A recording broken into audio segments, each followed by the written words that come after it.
Is that you, Roger? Yes, sir. There's a cup of tea here for you, if you like one, Roger.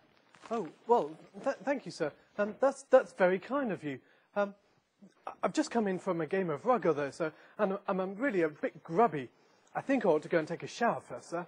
Yes, and would you be a good chap then, would you, and pour me a cup, would you? Oh, yes, sir. Yes, sir, of course. Thank you. Yes, how was school today, Roger? Well, much as usual. But I did catch one of the boys behind the wooden buildings having a crafty smoke. Had to give him a bit of a ticking off.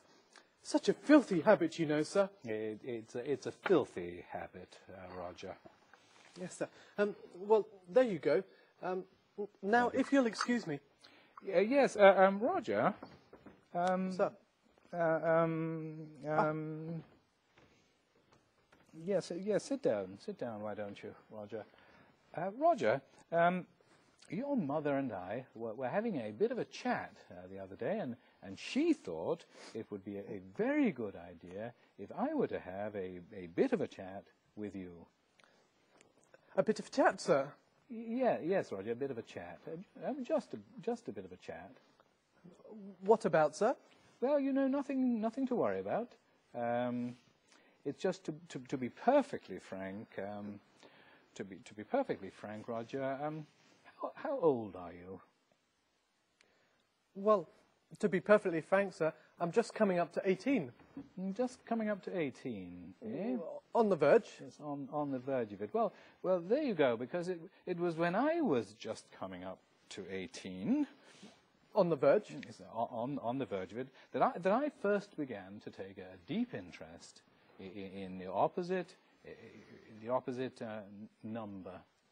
And so it occurred to me to ask you about your knowledge with regard to how you came to be brought about.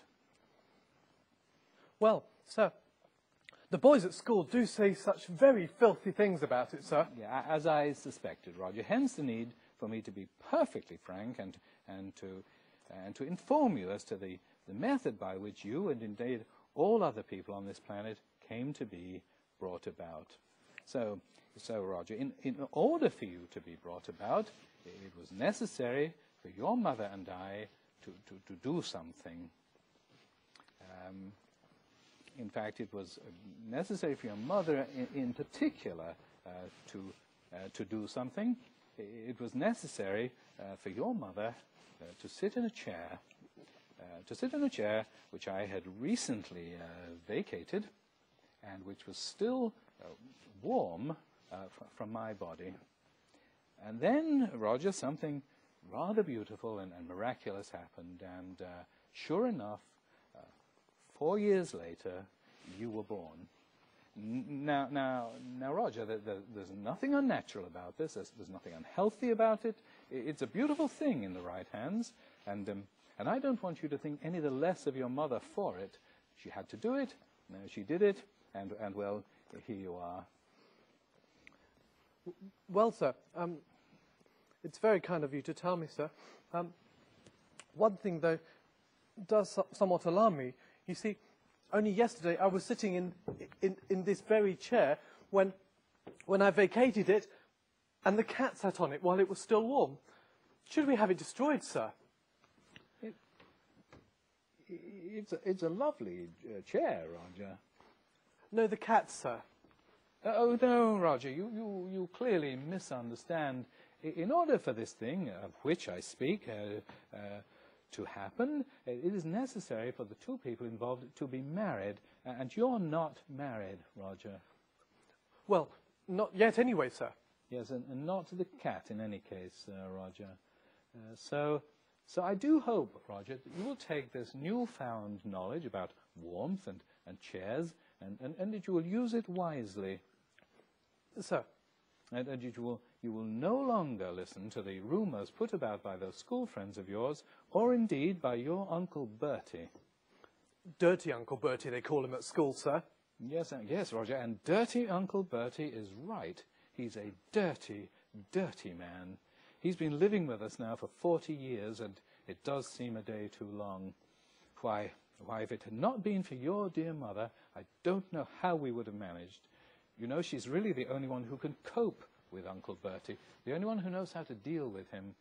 You may not know this, Roger, but she even has to sleep in the same bed as Uncle Bertie to keep him from getting up to anything in the night. If only there were more people in the world like your dear mother. Yes, sir. Well, thank you, sir. And I'm glad you could tell me this, and I'm very glad, as I say, that I don't have to listen to all those filthy things that the boys at school say. And only yesterday, Uncle Bertie said to me... Now, Roger, I think we've established you are not to be listening to your Uncle Bertie.